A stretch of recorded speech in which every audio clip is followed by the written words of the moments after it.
Yes, hi, my name is Bernard Brault. I'm with OTN Systems.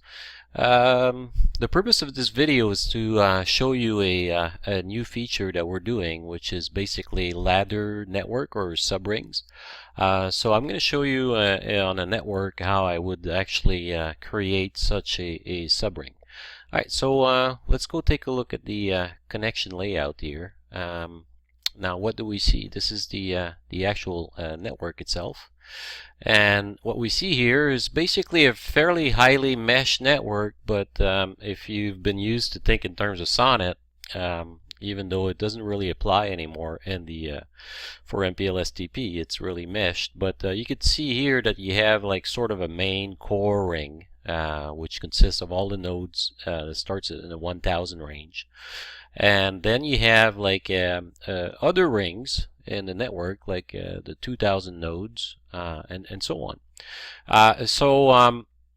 And you see here that, you know, traditionally in the SONET, it would be relatively hard to actually connect a subring like this one here in the 4000 range, because they're not sort of homing into the same core ring, but one site is homing into the node 1140 right here, and the other homing is between 4030 and this node right there, 2090. Alright, so I've started to create a major core ring. The idea here is to either for SCADA or voice over IP, obviously you want to reach out to all of these sites that have telephony or have SCADA.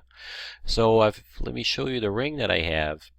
And this main ring consists of the 1000 in blue here, right? And then it has a subring in purple right there in the 2000, and it has two tie points right here. Subring number 3 in green. Let me zoom into the green section right there, and you see that there's a node in between right there, and this was causing an issue back with some SONET devices. You couldn't have a match node with a tie site, basically two tie sites that had a node in between. This was like sort of an orphan node. That's no longer the case here. And subring number 4, this is the one I was explaining earlier, that basically, you know, touches the main ring actually on right there, and it touches a subring right here.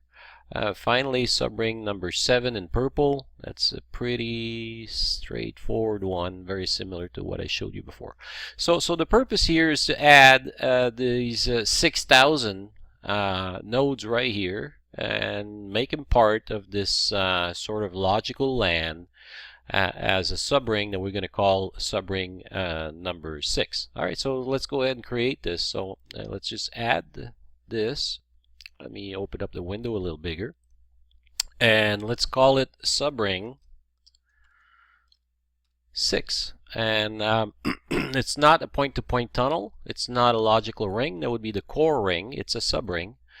And next, it's going to ask me what ring system is it part of. It's part of ring number 1 right there. And so the next step here is to asking me what are the devices that are going to belong to this SubRing 6.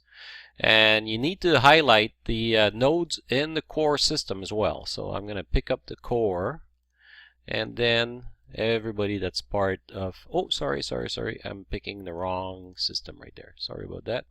Alright, let's go right here. There you go in the 6000. So I'm going to pick up the 2 core and continue and basically create this subring right there. So these are the nodes that participate in subring number 6, including the 2 connecting points to the core rings. Next step is to, it says go ahead and give us a link selection, how these are going to be interconnected, and you basically just select how you interconnect the selected node. So that's pretty trivial, and we're going to like make this selection right here, closing it in. Next step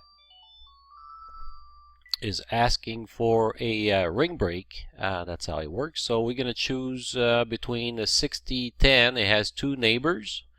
10 as a 20 and a 60 neighbor. Let's pick up the 20 neighbor, and that's where the ring break is going to take place. These are the LSPs, and the labels are selected for you by the extra and takes care system.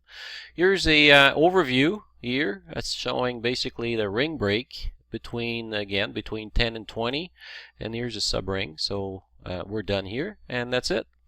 Congratulations, we just created the SubRing number 6, and there it is right here. All right, I hope you enjoyed this.